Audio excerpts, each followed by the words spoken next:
You're listening to Podketeers. Welcome to episode 256 of Podketeers. This week, Gavin and I give our thoughts on Disney's new Flex Annual Pass. We talk about what we'd like to see when bringing back the Disneyland Forever Nighttime Spectacular. We continue our talks about Fantasyland as we bring you some of the history of one of the most popular attractions in that area, Peter Pan's Flight. We'd love to hear your thoughts on anything that we talk about in this episode, especially the new Flex Pass. So we'd love it if you joined the conversation over on Instagram, Facebook, or on Twitter. Just search for Podketeers. You can also leave a comment on the blog post for this episode at podketeers.com/256. I want to send a thank you out to our friends Ron and Mel from the DDN group on Facebook, that stands for Die Hard Disney Nuts, for having me on their last live cast. I'll leave a link to the group in the blog post for this episode in the event that you are not a member and would like to join the group. If you like the podcast and you'd like to help us continue to produce these episodes, we have a simple way for you to do that.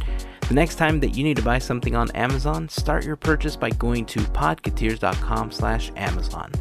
On that page, you'll find a large Amazon button that will take you to Amazon's homepage using our special referral link, and anything that you buy will earn us a small commission as a thank you from Amazon for mentioning them on this podcast. If you're already doing this before each purchase, we'd like to take this opportunity to thank you. If you want a better way to support the podcast, which may even score you some cool swag, it's by becoming part of the FGP Squad, or as we call them, our podcast Fairy Godparents, because it's largely their support via Patreon that help make these episodes of Podketeers possible. A huge thank you goes out to everyone on the FGP Squad for their continued support, and if you would like a little bit more information on how you can become part of the FGP Squad, you can head to podketeers.com/FGP. Alright, so it's time to sprinkle some pixie dust on this episode so it can take flight. This is episode 256 of Podketeers.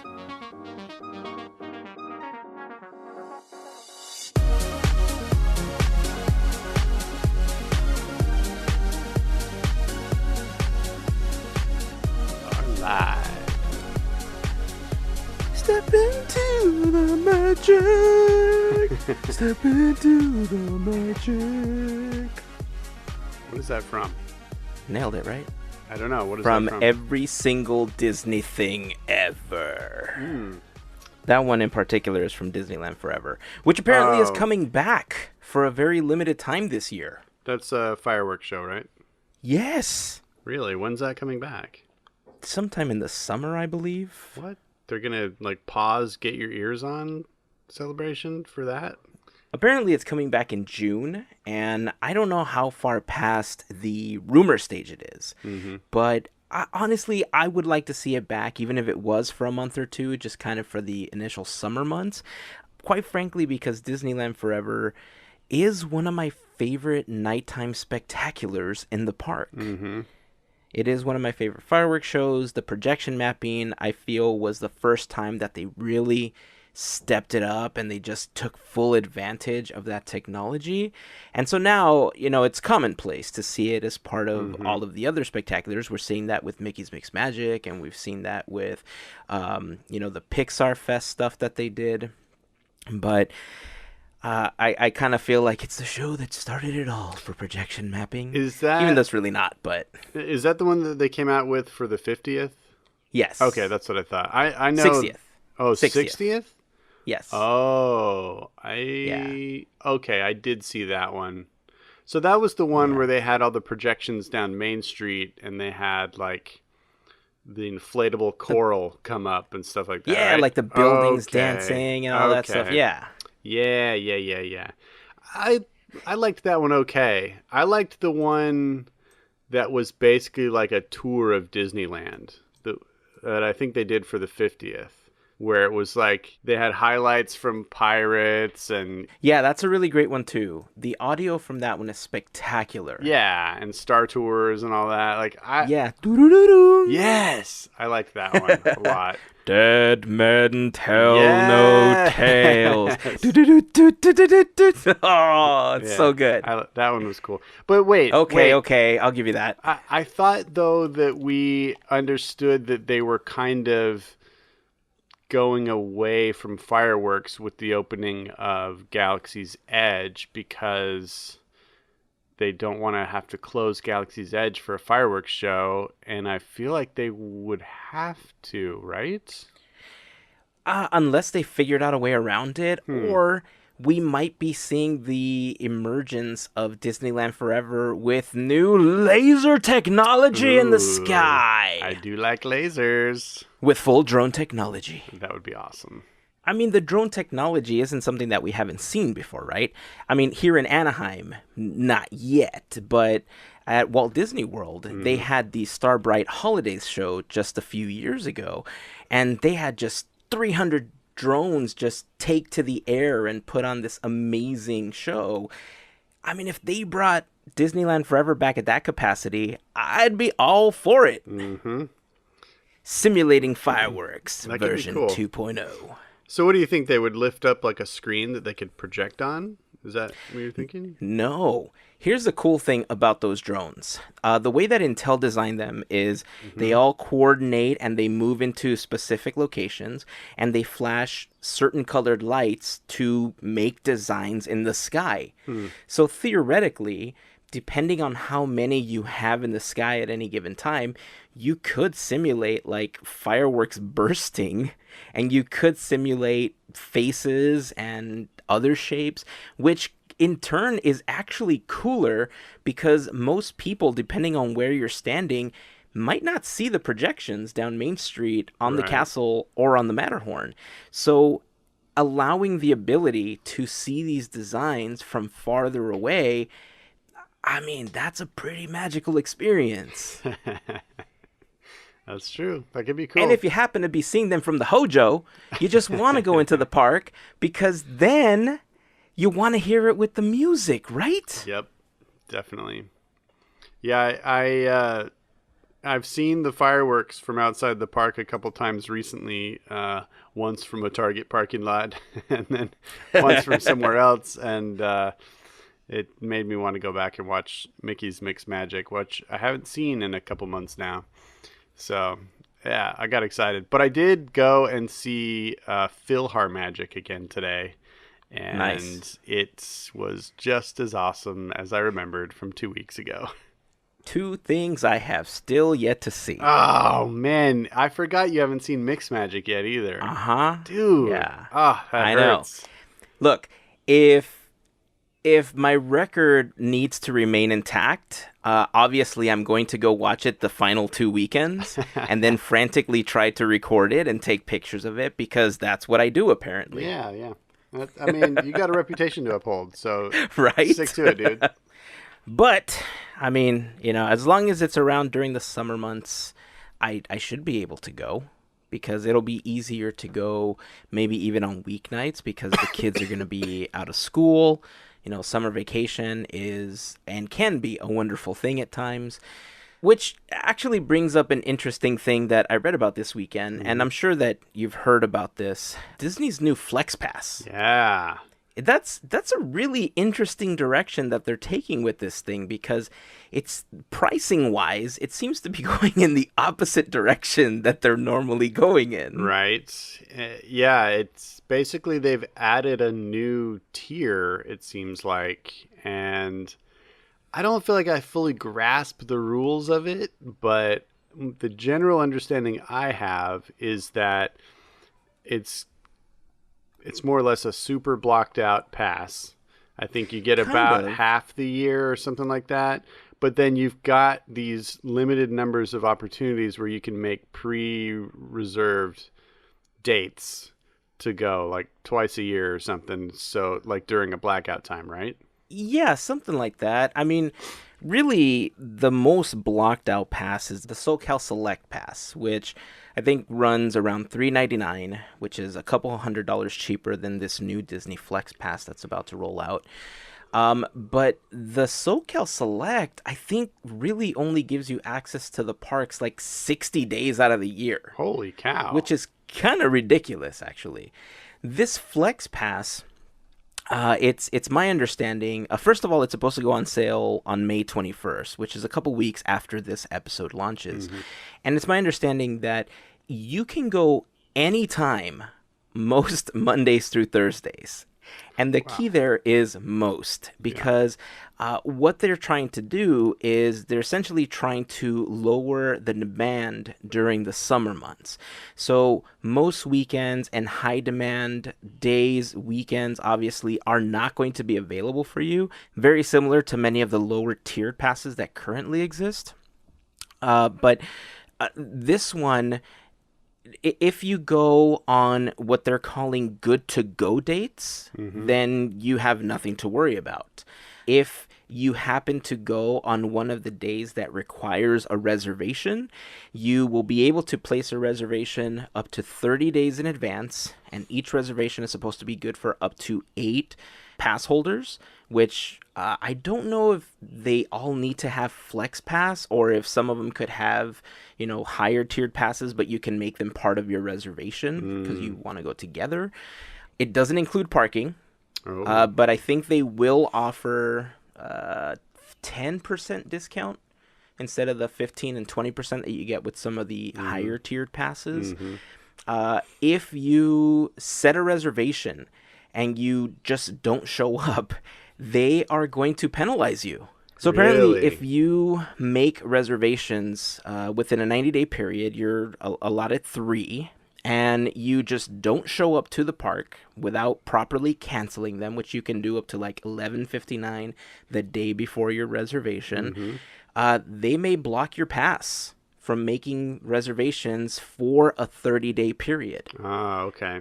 So they're going to penalize you for not showing up now.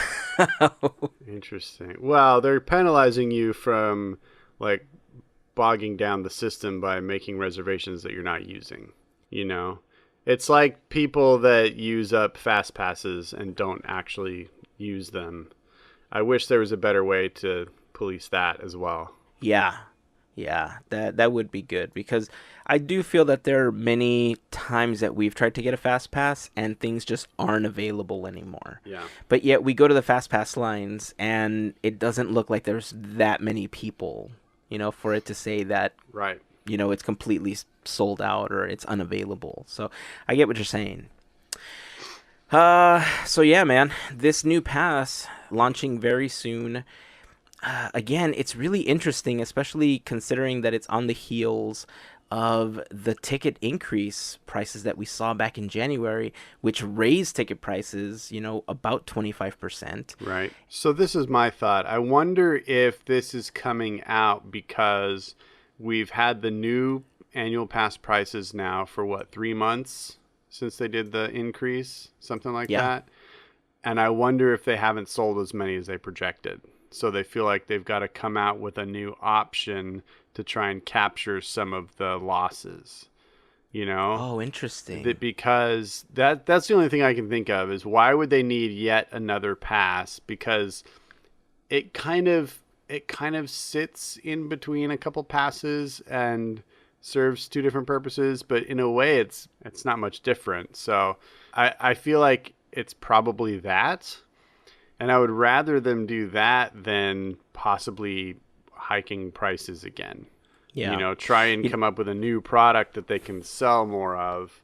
Because I think there's a real fear out there that with Galaxy's Edge opening and then Marvel Stark Park following on its heels, that there's a potential possibility that they'll do a double price hike in 2019 or 2020. And that has a lot of people scared. So if they want to come out with 20 different types of passes to make sure that they can have one for everybody, then that's fine with me. I'd rather them do that than keep jacking up the price. That's an interesting thought, because I see this from two other avenues.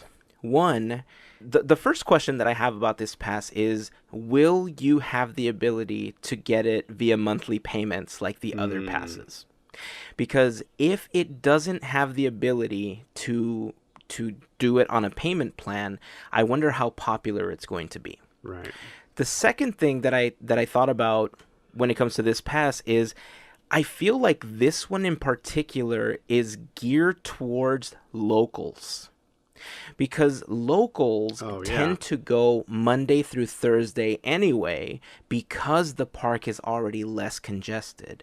And because locals tend to spend so much money on concessions, on dinner, just restaurant, whatever the case is, and local merchandise, it's a significant price drop from any other pass for just the inconvenience of making a reservation in advance. Yeah.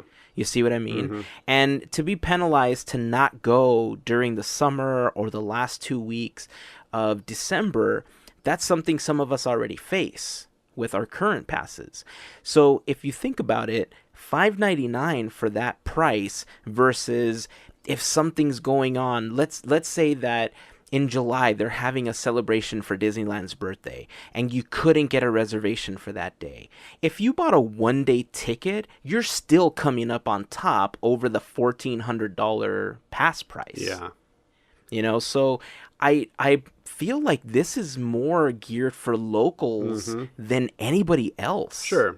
I mean, when you think about it, basically every annual pass is geared for locals, because not everybody is insane like me and travels from Oklahoma enough to justify the AP price like I did.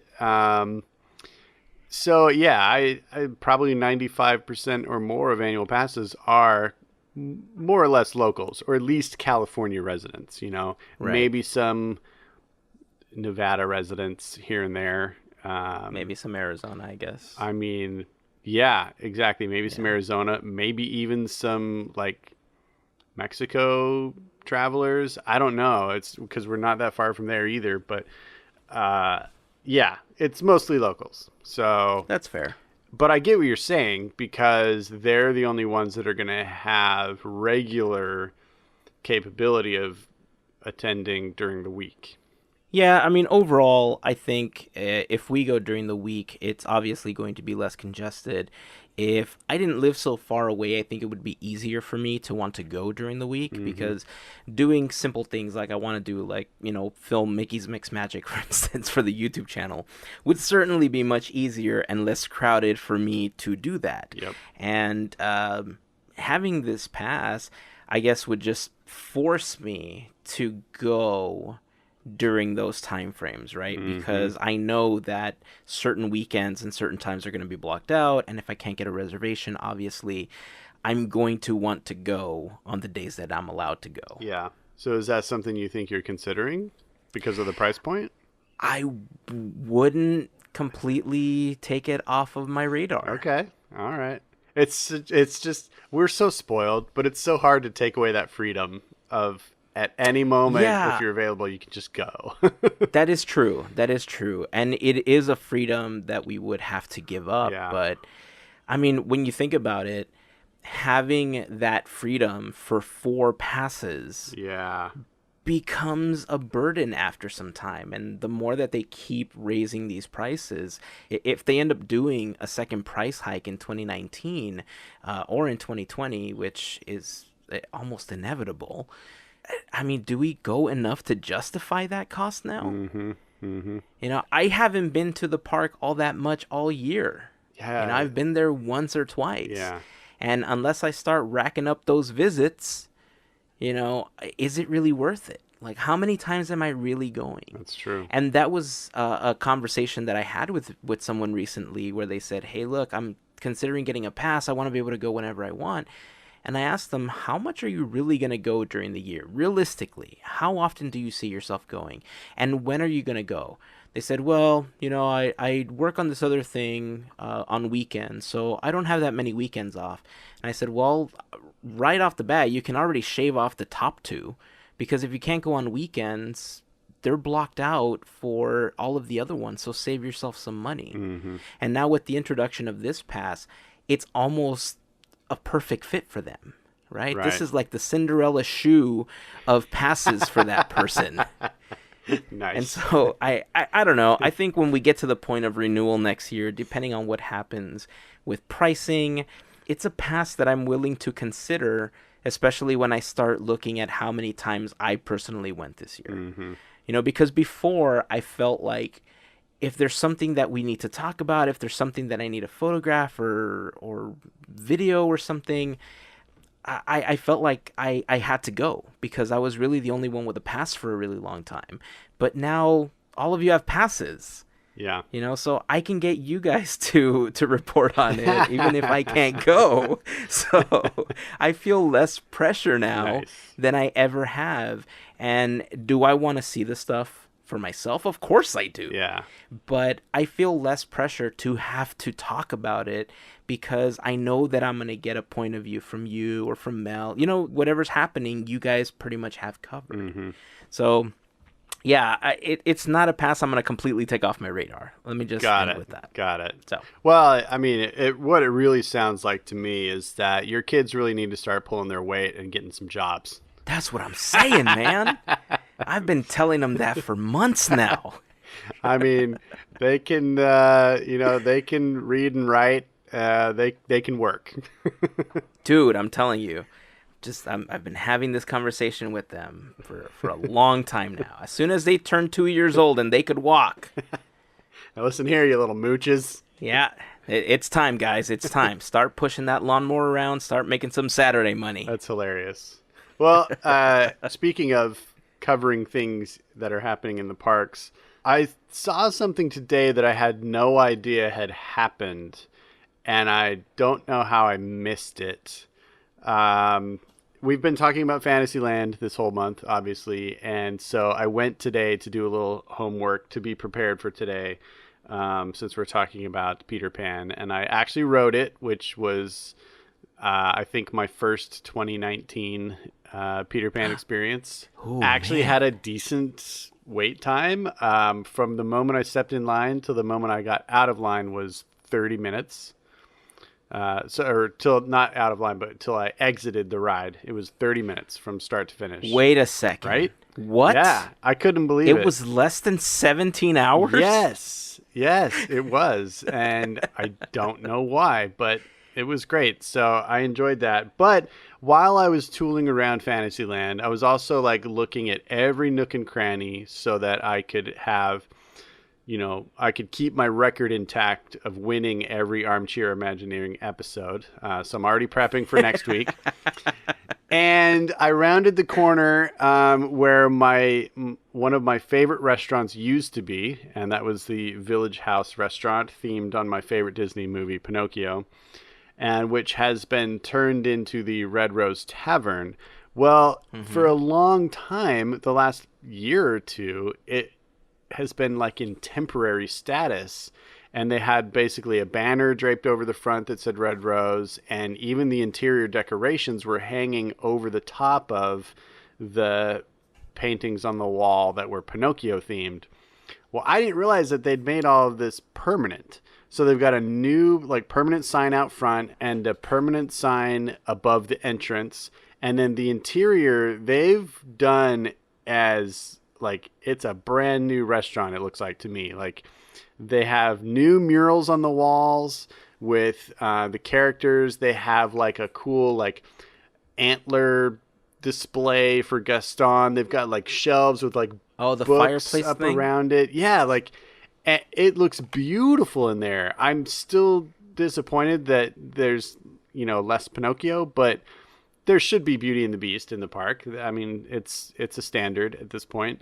And it looks great in there. I hadn't been in there in a long time because I was still, a little miffed about, don't take away my Pinocchio. But I went in there this morning and it's really cool in there. So if you haven't been in a while, go check it out. Like it's awesome. It's a really, I think it's a often missed corner of Fantasyland because even the facade of that building is just gorgeous. It's one of my favorite spots in that land. But yeah, I had no idea that they had made that like permanent. Yeah, I really like that area. I had seen a lot of the stuff hanging before, but I had seen the antlers, and I just love the portrait and everything that's there. I think it's pretty awesome. But I had no idea that they were making it more permanent. Yes. I thought it was eventually just going to go away, and we were going to get, all the Pinocchio stuff back. Nope. It's not coming back, which is fine because, well, stay tuned for next episode. more teaser. That's called a teaser, kids. That's funny. Well, if you have any thoughts on this Flex Pass that we were just talking about moments ago, make sure to join the conversation by leaving us a comment over on any of our social networks. You can find us on Instagram, Twitter, or on Facebook. We are at Podketeers. You can also leave us a comment in the blog post for this episode over at podketeers.com/256. As a matter of fact, there was a comment from a listener in the last episode where we were asking people about what happened when they were trying to get reservations for Galaxy's Edge. And we received a message from listener Heather. She said, so 2 of my friends and I were online on Tuesday trying to get those reservations. 2 of us logged on around 8:30, and my other friend logged in around 9:15. We all had to wait for probably about an hour. One of my friends said that their other friend logged in at 10 and managed to get a reservation sooner than we did.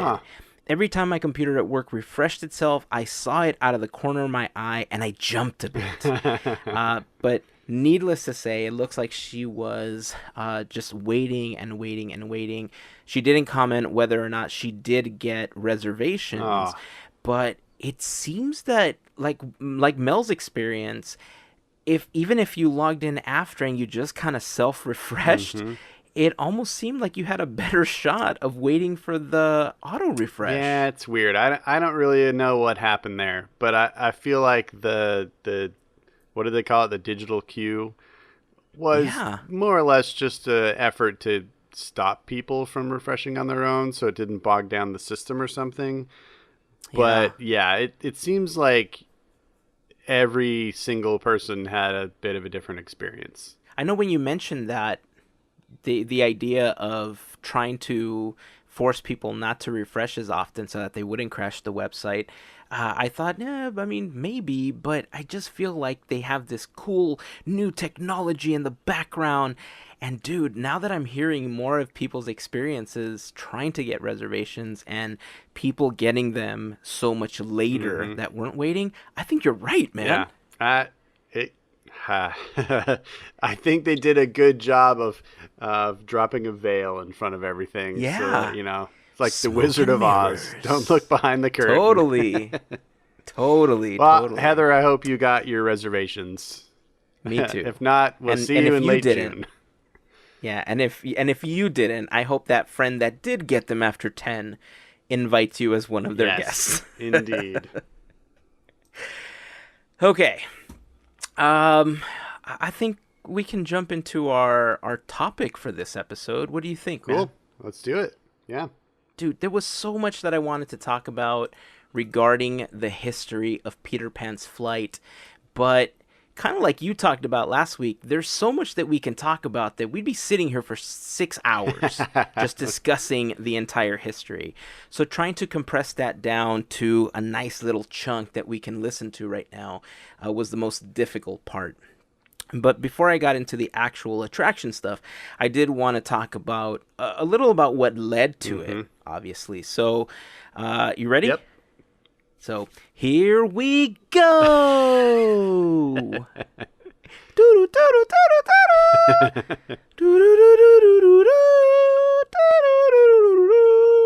We are not going to get flagged on YouTube for that because obviously I did not nail it. So that's okay. It's okay. Okay, so if Peter Pan's flight is your favorite attraction when visiting any of the Disney parks, then you share something in common with Walt Disney because Peter Pan was his favorite. Nice.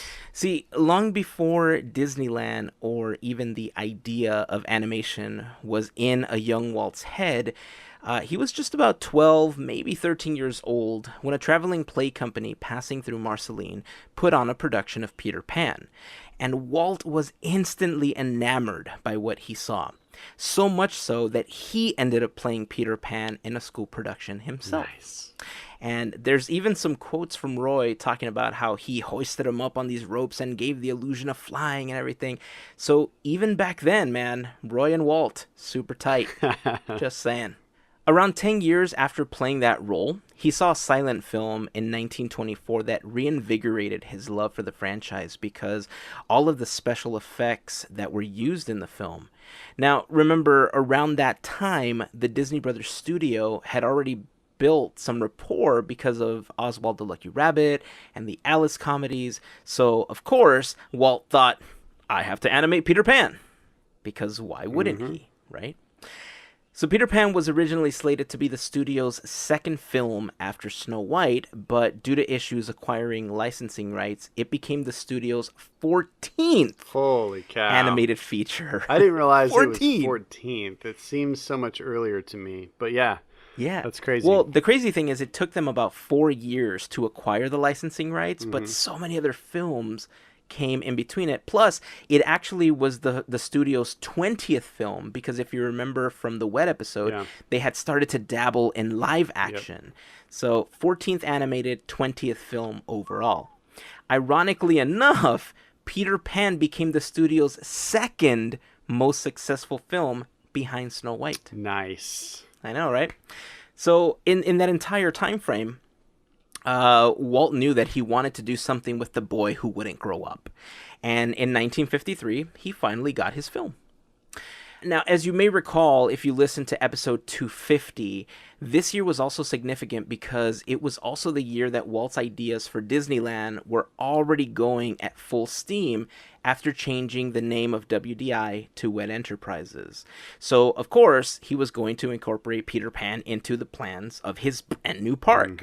Peter Pan was not only part of the original drawing that Herb Ryman and Walt made over that quote-unquote lost weekend, which, sidebar, okay, why do we have to glass half empty that story? I mean, if I had a quote-unquote lost weekend that turned into an empire, I'll take 2, please. So, Gavin, let's go have a lost weekend. It's funny. I never took that as a glass half empty kind of phrase. It's I take it as more of like they shut themselves in and like sequestered themselves and focused on one thing for an entire weekend. So like, I imagine they didn't even eat. Like they didn't stop and like sleep or eat for like 2 days because they were really focused on it. And that's how I've always thought of it too. But then for some reason, while I was writing this up, I thought, why was it lost? Like that was a found weekend. That was the weekend they found Disneyland. That's right. Right? Yeah. I'm just saying, but I digress. It was part of Herbie's drawing nonetheless. And the idea of the attraction was very similar to how it stands today. And it was even in the prospectus for Disneyland when they were trying to get funding. It stated, in my worst Walt Disney voice, after you have taken in everything in the courtyard, you can walk through the archway and find yourself in another part of Fantasyland. Here, you will be able to experience the adventures of Peter Pan, Alice in Wonderland, Snow White and the Seven Dwarfs, Pinocchio, 20,000 Leagues Under the Sea, and other Disney stories. Let us explain what we mean by experiencing the adventures of the above named. It is a known fact that every child who has seen Peter Pan feels that he wants to fly, just as the children did in the picture. Therefore, in the Peter Pan fly-through, we will give the child or adult that experience. At the present time, the idea for the Peter Pan fly-through is to have you walk up a ramp and find yourself on the rooftop of a London home. As you look over the rooftop, you will see, in miniature and forced perspective, the city of London laid out before you.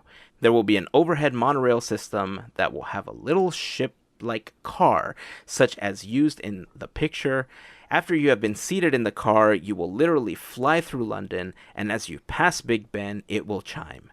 Then as you pass Nelson's monument, he will tip his hat. And as you go through the second star to the right, you enter Neverland. As soon as you arrive, the pirate ship will shoot a ping pong ball at you. Which, by the way, not there, but That pretty would be awesome. awesome. Then you will pass over the Indian encampment, Hangman's Tree, through the jungle, Mermaid Lagoon, under the rainbow, and into Skull Rock, where Captain Hook, behind the stalactite, will stab you as you pass by. Again, if Captain Hook actually stabbed you, very reminiscent of the night in the Haunted Mansion. I'm just saying. Mm-hmm. Just saying.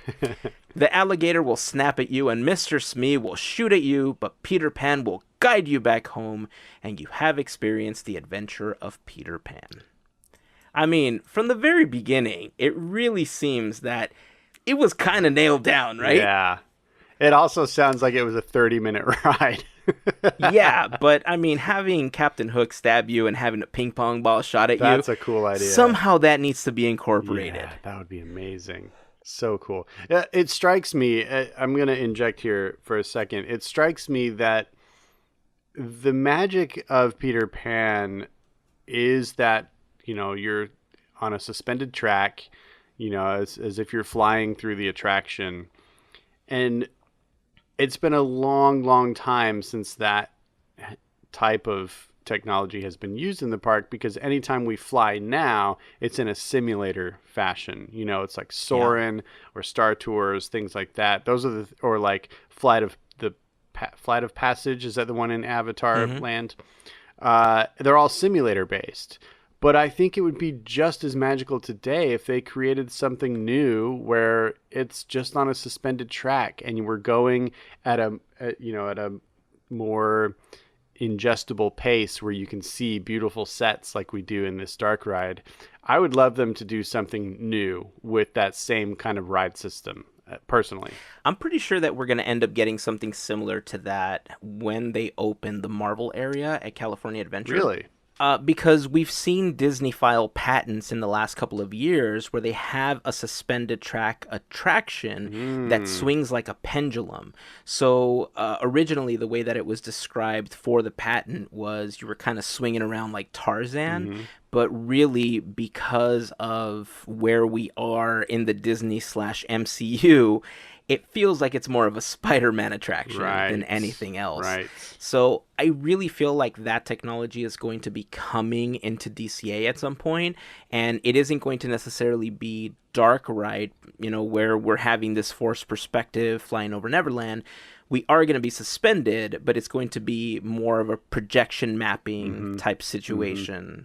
But nonetheless, you'll be hanging basically. Man, that if they did a Spider-Man attraction, oh my God, that would be the most popular attraction in the resort. Come on. Yeah. It's stupid. I know. That sounds amazing. Okay, back to Neverland. So back to Neverland. Now, so over the years, the attractions have had several revisions in Fantasyland, which you talked about with the Snow White episode regarding the main characters not being in the attraction, and we'll touch on that a little later. But overall, the attraction has remained fairly true to the opening day version. It's probably been tweaked the least of all the attractions in Fantasyland.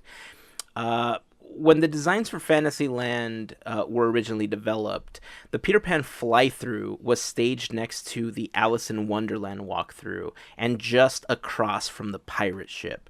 The idea for that area was to theme it like a castle courtyard so that everything kind of melded together, but due to budget and time issues, it was scaled back drastically to something much more bland.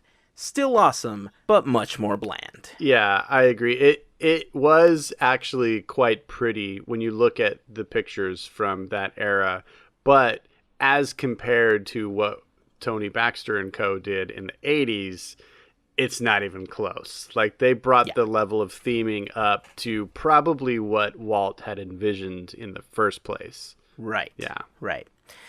The Peter Pan attraction really pushed Imagineers out of the box when thinking about how to create this attraction, because Walt wanted it to fly. You know, it was in the prospectus, like it had to be done. Unlike other dark rides, which had vehicles on wheels, Imagineers had to figure out exactly how to give you the illusion of flight. And they ended up using a conveyor system similar to those primarily used in factories to move product from one station to another. Mm-hmm. Another thing that made this attraction unique was the idea that you didn't have a bunch of walls and cutouts surrounding you. Since the idea was to show you in flight, forced perspective and tiny models were used to make you look down out of the attraction vehicle versus looking left, right, and up. So it was a pretty cool concept. So as cool as it seems complex, right? Mm-hmm. Maybe at the time it was much more complex than technology would allow for now. But with such an undertaking, you can imagine that it was one of the first attractions that they started to build over the course of the year while Disneyland was being built, right? Mm-hmm. Nope. They started just a few months before the opening of Disneyland. That makes me stressed just thinking about it. Right? It's kind of like this whole well, go change Adventureland right before Galaxy's Edge opens next week. Oh, man. That's crazy. You know, it reminds me of in one of those Disney Archive collector tin collections that came out years ago. It was about Disneyland. I saw one of them, and they had footage of early Imagineering testing of the Fantasyland ride systems, and they had basically built the bare track and vehicles in one of their warehouses, and they were just testing them. So you could see a little bucket seat traveling on the Peter Pan track, just in an open warehouse. And then I saw there was a Mr. Toad car or something too, doing that. And I thought that was so neat to see the skeleton of what it would become. Yeah, so Disney artists / Imagineers Claude Coates and Ken Anderson were two of the people that were put in charge of that project because, they were right on the heels of making Peter Pan, the film, the animated feature. Yeah. So they kind of knew what it entailed to make this attraction. But you're right. They built all these ride systems in the warehouses because the show buildings hadn't even been built yet. They had nowhere to put them to test them. Yep. So there are plenty of pictures. I know that there's a couple that I've seen. I'll put them in the blog post for the episode, podketeers.com/256, if you want to go check that out. But yeah, you just see this pirate ship suspended at one point, and it looks super cool. Yeah. Right? It looks super cool. But yeah, man, they were just working frantically day in and day out. There wasn't any time to create these preliminary plans because they were so close to opening that they just went at it. Yeah. That's where all these tests came from. They just started building, and they're like, all right, this is one giant Lego erector set thing, and we're just going to start. We'll see what comes from it. And they did. And luckily they finished in time. Mm-hmm. It was available for the opening of Disneyland. And of course, the original intent for the attraction was they wanted guests to fly through as if they were Peter Pan. And that went so well that that's exactly how we see the attraction today. Actually, it confused a lot of people. Yeah. But needless to say, the attraction was an instant success. Mm-hmm. Overall, regardless of how confusing that part was, just everyone else just loved the attraction. The ride system itself was created by the Cleveland Tram Rail Company, and they were the ones that created the actual drive and track mechanisms that pulled the flying ships, or as they like to call them, the miniature galleons, going towards Neverland. Mm-hmm. I'm going to call them that from now on, just miniature galleons. Yeah. Quite. Just seems so much more regal. Yeah, like Captain Hook. He's fancy. Yeah. There was actually a lot of problems with the original track system. There's a quote from Bob Gurr out there, and I'm paraphrasing because I don't remember the exact same quote, but he basically said, "It's loud." Mm-hmm. It was loud. Yeah. And it was full of problems. So the track was constantly being redesigned. It was always down for maintenance, and It was loud, in case you didn't hear me the first 2 times. So even with all the problems, again, the attraction just remained one of the most popular attractions in all of Fantasyland. And the reason was because upon entering the ride, you saw your flying ship, or again, miniature galleon, coming towards you. And once you boarded your miniature galleon, I'm just going to call it a ship. I'm reverting back. Just began to soar into an instantly dark and very empty nursery, veering left into a beautiful London scene. And you can even see a tiny Tinkerbell showing your way to Neverland. As you circled around London, going past Big Ben, you passed the second start of the right, and you found yourself in Neverland. And it was a sight to behold, Gavin. It was gorgeous with all this blacklight technology. Using the same techniques as the London scene that you flew over, they had these tiny models of this giant Neverland island, and you passed by the Indian village and Captain Hook's ship, and it was one of the coolest features of the original ride. But you flew through Skull Rock at one point. I know. And you don't do that anymore. And I just kind of wish that they still had that. Yeah. But as part of that original ride, you did fly through one of the eyeballs of Skull Rock. And then you found yourself face to face with Captain Hook before being shot at by Smee and narrowly escaping the clutches of TikTok. And believe it or not, this was probably the best attraction in all of Fantasyland, and yet it still didn't meet Walt standards because, I mean, that's just Walt, right? Because due to all those budget restraints and the time restraints also that they had, they couldn't really do what they wanted to do with it. So, of course, in true Walt fashion, in 1959, the decision was made to bring more attractions in and give a little facelift to some existing ones. This expansion was what finally brought us the Alice in Wonderland attraction that was originally put on hold, which was a walkthrough, now an actual dark ride. And this update allowed Imagineers to also address one of the biggest complaints that the guests had about the attractions in Fantasyland, which was the missing characters. You don't have a Peter Pan, you don't have a Snow White, you don't have any of these featured characters. Right. But they fixed it with Peter Pan. It became the first attraction to actually add their main character as part of the attraction.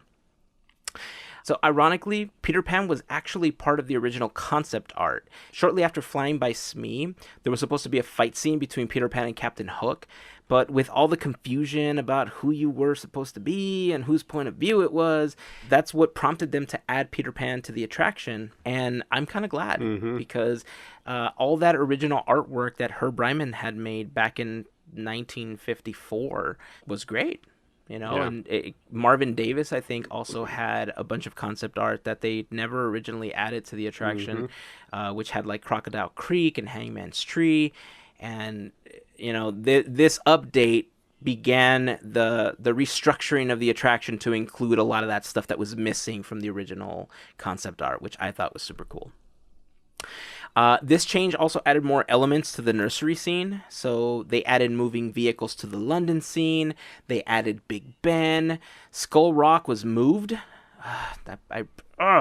That's one of the things that I wish they wouldn't have done. I think having you fly through Skull Rock would still be super cool today. But that's when they moved Skull Rock, and now as you flew past it, the Captain Hook animatronic was upgraded and was holding, and Smee in his boat was holding Tiger Lily captive as part of this update. In a future update, she eventually ends up in the water instead of Smee's boat. And overall, that's how the attraction has stood for a really long time. The opening of the attraction at Walt Disney World had allowed Imagineers to build in more of the original concepts that were never added to the Disneyland version. Now, the attraction called Peter Pan's Flight included elements like the Mermaid Lagoon, the Indian Village, and the fight between Hook and Pan once planned for the Disneyland version. This version, believe it or not, became even more popular than the Disneyland version because it had so many more cool elements and also wrapped up the film in such a beautiful way. It's one of the most complete dark rides that exists, in my opinion. Oh, yeah, for sure. In the early 80s, Fantasyland was getting reimagined, and as part of those changes, the show buildings finally saw the treatment once planned for them in the original artwork for Fantasyland over 3 decades prior, looking more like a castle courtyard. And although most of the attractions, like Snow White, were completely demolished, Peter Pan's original track remained fairly intact, with the exception that the track was actually extended when they demolished the Mad Hatter shop that was right next to it, which allowed them to add a new unloading platform to the attraction. This version also extended the nursery scene, so you were put into the story a lot sooner than you were in the past, and it finally had a mermaid lagoon scene, making this version a lot more similar to the version that was now at Magic Kingdom.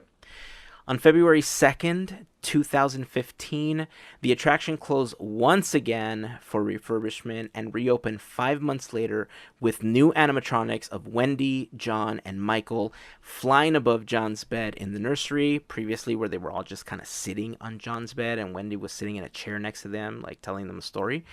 And it had updated effects that were also added to the London scene, the Neverland scenes, and using projections that just plus the attraction in such a magical way that every time I ride just gives me the warm and fuzzies because it's gorgeous. I love what they did with it. All the sparkles, all the new projections of Peter flying around and Tinkerbell and the new second start of the ride as you're entering Neverland. It's just they did such a great job plussing it up a few years ago. And that's Peter Pan's flight, man. Nice. That's kind of where we are now. I mean, it does put us in a situation where it feels like it's up for reimagining once again. And I guess that's up to us next week, right? Because we're reimagining Fantasyland, well, as we armchair Imagineer. Yeah, I mean, that brings up a good question. They did do that last plussing in 2015, and they did a similar thing with Alice. And for my money, I feel like the most recent plussing of Alice wins over Peter Pan, because I thought the differences were a little more subtle in Peter Pan. They didn't kind of wow me in the same way. So, if they were going to update anything about that attraction, what would you update? Oh, wow. If we were leaving it the same way without reimagining for next week's episode. Right. I would add a little bit more to the scenes in Neverland. Not necessarily with projection technology, but I would probably add miniature animatronics so that you saw the action happening in Neverland as you were flying over it. Okay. Yeah, it would be cool. Those shots where they're looking down at Neverland from sitting on the clouds and the pirate ship fires a cannon up at you? It'd be cool to see something like that happen when you're flying over the island. Or what if you're in the ship portion, and then since we're seeing Neverland from the sky, what if from the sky in the ship we look down and we see Disneyland? Oh, nice. That'd be cool. That's pretty meta, dude. That would be meta. See, for my money, several of the characters in the ride are technically audio animatronics, but there's very, very little movement in the characters. And not a lot of the Disney or Fantasyland dark rides have, what we would consider full contemporary animatronic characters with lots of movement, at least not at Disneyland. But the difference is, with Snow White and even Toad and definitely Alice, the poses of the characters, even if they're not fully moving, suggest a lot more movement. I feel like so many of the characters on the Peter Pan attraction feel like they're just standing there. When Hook is fighting Pan, everybody else is literally just standing still. And when they're at the helm of the ship after they beat Hook and Peter Pan says, "Pixie dust," They're all just standing there behind the ship wheel. There's not a lot of dynamic posing to suggest animation. And the only one to me that has a lot of dynamic motion to it is at the end with Captain Hook, balancing on the snout of TikTok, which is a cool shot. I love that shot. It's my favorite shot in the ride. But I feel like there's just not enough, like all of the magic of it is just that you're flying to me. I wish that there was more character movement. Yeah, I could see that. It would benefit from a little bit more movement, more expression throughout the attraction, especially in the nursery scene. If you're seeing somebody that's flying for the very first time, I know that they have the projection, as they fly out and everything, but man, if those animatronics were just like, what? Yeah. Like we've seen Abraham Lincoln do. Yeah. That I can say that would plus up that attraction a lot. Sure. I feel like the nursery scene is just as good in the Emporium window on Main Street as it is in the attraction. It's really good in both, but that to me says a lot. Like, you've got a full-size attraction and there's not a whole lot going on besides a projection. Now, that being said, those next two scenes where you fly over London and then fly over Neverland are insanely awesome. And it's one of the only examples in a dark ride, especially, I think the only other one I can think of is Roger Rabbit, where they had to design everything from every perspective because they were going to give the audience the entire perspective, circle around and let them look at it from all directions. And the only other attraction where they do that is Roger Rabbit because your car itself is spinning. All the other ones, they point you where they want you to look, and sometimes if you look back behind you, you see things you're not supposed to see, the back sides of things and, maybe some lights that you're not supposed to see, things like that. So that's what's cool about those scenes to me, is that they're full realized scenes that you fly into and around and through, and it's awesome. How dare you look back in the direction the vehicle's not pointing you? Well, every ride isn't like the Doom buggies that literally don't let you look back. No, maybe they should be. I know, I agree. And, I mean, maybe that's a teaser for what's coming. Maybe. One of the cool things they did, though, with the miniature galleons is yes, they designed the sail for that to kind of hide the track mechanism above you so that magic isn't lost, And I actually got on the attraction today to purposefully look at a few things. And one of the things I wanted to look at was the track mechanism. And while I was in the queue, I got to look at it. And I wanted to get on the miniature galleon and see what it looks like from that perspective. And the success of the attraction won over that experiment, because the second I sat down, all I did was look down. I forgot to look at the track completely because I was engrossed in the attraction. There's a reason it's so popular and successful, and it definitely has a particular kind of magic to it that's different than any other dark ride in the park. Yeah. Yeah, and I mean, after being in line for so long, you don't want to miss what Imagineering built, right? You want to concentrate on what's there versus what's holding you up. Yeah. And I will say that the Disney Play, is it Disney Play? The parks? Yeah. Okay, the Disney Play app game that you can play in that attraction queue is really good. There's a huge payoff to it if you play it. And it's challenging enough that I've done it before, and it's been probably 6 months or so. But it was challenging to do it a second time. Like, I still had to work to accomplish the goal. So if you haven't tried it, try it out. It's fun. Yeah, dude, 100%. the last time we went and I played with the kids, we had so much fun just finding all those little icons all around. Lynette and the kids played the trivia part. Mm-hmm. I didn't play the trivia part as much, but there's a lot of elements to the game while you're standing in the queue, you know, where you're drawing things and doing all sorts of stuff that really does keep you preoccupied. Yeah. So kudos to the team for that. It was super fun. But yeah, I guess this episode really wouldn't be complete if we didn't answer the question of why is Peter Pan one of the longest queues? Because apparently it's one of the most popular questions people ask and people have to answer every time. Right. So, you know, I'm going to answer that Okay. as best as I can because it'll round out the episode, so to speak. Cool.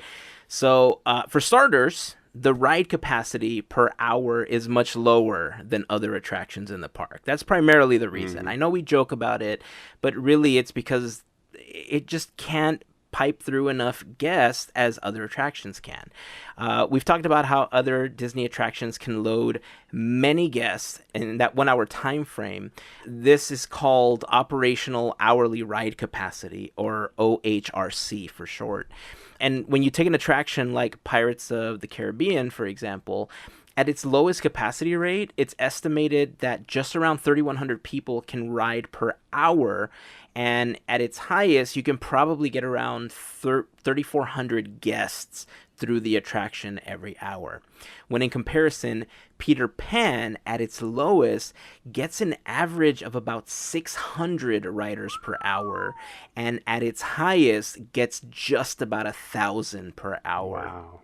So that's a pretty significant drop, which is literally why it takes you 3 times longer to ride Peter Pan's flight over other attractions in the park. So if you've ever wondered, that's the scientific reason behind why Peter Pan's flight has such a long queue time. And of course, because it's just a well-built dark ride attraction. In my opinion, the best one in Fantasyland. And Peter Pan's not even my favorite character, Right, okay? right. But it is definitely the best built, the best themed. Sorry to say, but I think it's even better than Alice overall, even with the 2015 plussing of Alice. Because I know what you were talking about earlier, that you said it was more in your face with Alice when those changes came through. But I think it came to you like that because it badly needed an update, and it didn't have anything that progressively brought you to the point where Peter Pan was getting these updates over time, and it was just minor tweaks to get it to kind of where they wanted, you know? Right. That makes sense. So, anyhow, if you have any thoughts about Peter Pan's flight or anything that we've talked about in this episode, again, remember to join the conversation.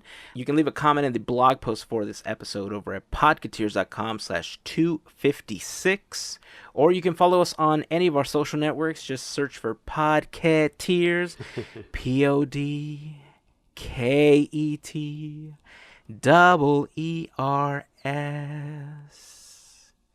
I'll be here all week, ladies and gentlemen. We're on Instagram, Facebook, and on Twitter. You can also head over to YouTube and search for our YouTube channel.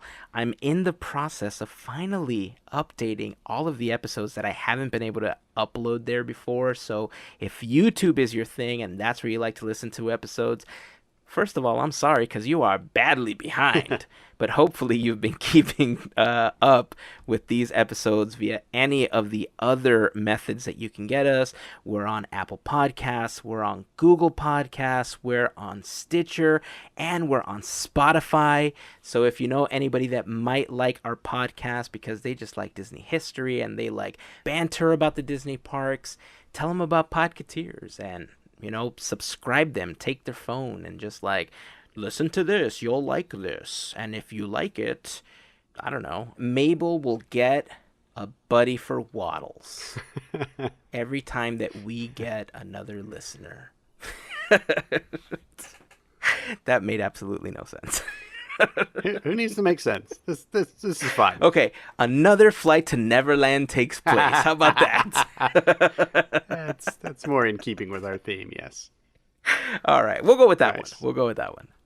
Wait, before we finish our episode, I had one thing that I sadly neglected to mention on the last episode, so I wanted to throw it in here. As we went around the dark rides in a tour of Fantasyland, I talked about the architecture and the style of each of the attractions, except I missed talking about that on Mr. Toad's Wild Ride. And I wanted to mention a couple cool things. The attraction itself, the facade, is Edwardian architecture. Look it up, kids. Interesting stuff. But the coolest thing about it is that it's actually designed to look exactly like the Toad Hall from Storybook Land Canal Boats, which obviously had predated it and been around since before they designed it. So I think it's really cool that they took that miniature model and just basically blew it up and made that what the actual Toad Hall in Fantasyland looks like. So when you go on both attractions, there's continuity there. That is cool. Yeah. I didn't know Yeah, that. yeah. So they basically took that model and were like, okay, this is our starting point. Let's work from this. And they made that That's work. rad. Isn't that cool? I love it. After we recorded, it was like in the middle of the night. I woke up and I was like, "Dang it! I forgot to mention the Toad Hall in a thing." cold sweat, right? Yeah. Dun, dun, dun. So I wanted to make sure that I got that in there. Well, I'm glad that you did, dude. Yeah. I just learned something. Yeah, That's awesome. I love it. Before we end the episode, I do want to let you guys know, in case you didn't see the announcement on Instagram, that we now have some of Gavin's prints available in the gear section of Podketeers.com.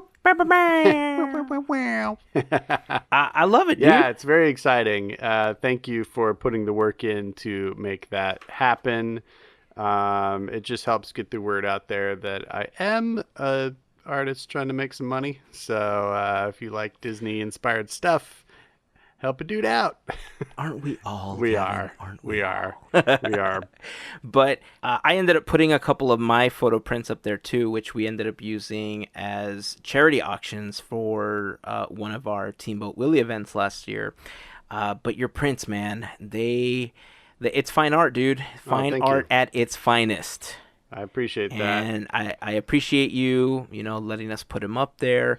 All the details are there as far as what sizes they come in and everything. And Gavin will personally ship each one of these items out for you when you purchase them. Mm-hmm. And they are very fine pieces. I've seen them in person. I've been around it, and they glow with an aura of awesome. Because I've seen them. Well, your photograph. I'm glad you put some of your photographs up there too, because they are stellar as well. The Hatbox Ghost picture that I have hanging on my wall that you took is unbelievably good. So thanks, dude. We've got lots of creative stuff for you people out there. So check out the gear section of our page if you haven't. There's lots of cool stuff. Yeah, and as we prepare to add more stuff, I've been talking to Melissa about some of her stuff going up in the gear section as well. Melissa does a lot of really awesome crafts, but she has a lot of unique items. She doesn't have things that are easily replicated.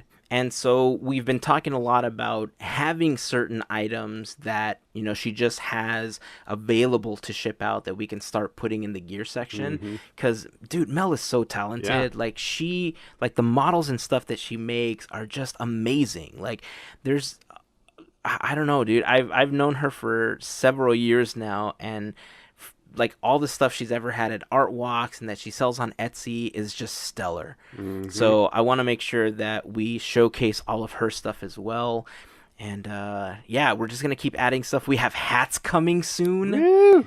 It's been one of the things that I've been asked about the most, especially the Teamboat Willie hat.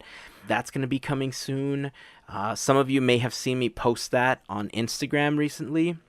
I'm trying to figure out a couple of things logistically as far as the design is concerned that, we didn't necessarily like. And if we're going to put it up on the website, I want to make sure that it doesn't look junky. Right. I want to make sure that what you're getting is something that looks good and is going to stand up the test of time overall. So, yeah, so that's coming. We're working on that and more stuff in the future. That's awesome, man. Remember that next month in June 2019, we're going to be celebrating our 5-year anniversary, and many of you may know the story. If you don't, the TLDR is that this podcast exists because of the generosity of the FGP Squad. You know, if it wasn't for the FGP Squad, this podcast would have ceased to exist quite some time ago, but it's their donations via Patreon monthly that have helped the podcast grow, helped the podcast live. And if you would like to become part of the FGP Squad, you can find more information on how to do that by going to podketeers.com/FGP. Any donation helps, you know, from $1 to $5, $10, heck, a $10,000 donation would certainly help out. But it's up to you. In June, we're going to start giving back to the FGP Squad. And so every few months, we're going to be giving away something from the gear section to someone on the FGP Squad. And we're going to start off with the Fairy Godparents shirt, which is essentially the logo that is on the FGP Squad button. And for the first time, we're releasing it on a shirt. And so the FGP Squad, anybody that's currently a part of it will be entered into a random drawing. But one of the things that we're most excited about is that we're going to be offering a lot of other swag, like the hats and, I don't know, some coffee mugs with the Teamboat Willie logo and the Podketeers logo. So all that is coming soon. This is something that we've been working on for quite some time, and we're just really excited to be able to start offering as prizes, and will be available for purchase for anybody that's interested in supporting the podcast in that way. So to the entire FGP Squad, thank you very much for the support. And again, if you would like to become a part of the FGP Squad, you can head over to podketeers.com/FGP for more information. I think that's it, man. Cool. You got anything else before we wrap up? No, I just can't wait to log into podketeers.com and order that fedora I've always wanted. That fedora? Yeah, man. Why not? I think we're still quite away from a fedora. Actually, you know what we should do is Podketeers branded... Get matching hats? Dapper Dan style boater hats. That's like with blue and black like a one-time stripes. thing just for us. Oh, man. That would be great. But maybe we should start by just getting matching hats. Okay. I'm cool with that. Let's start with that. All right, so that is going to wrap it up for this episode. So until next time, keep dreaming, keep moving forward, and always remember to pass on the magic. Have a great week, everyone. Made you look.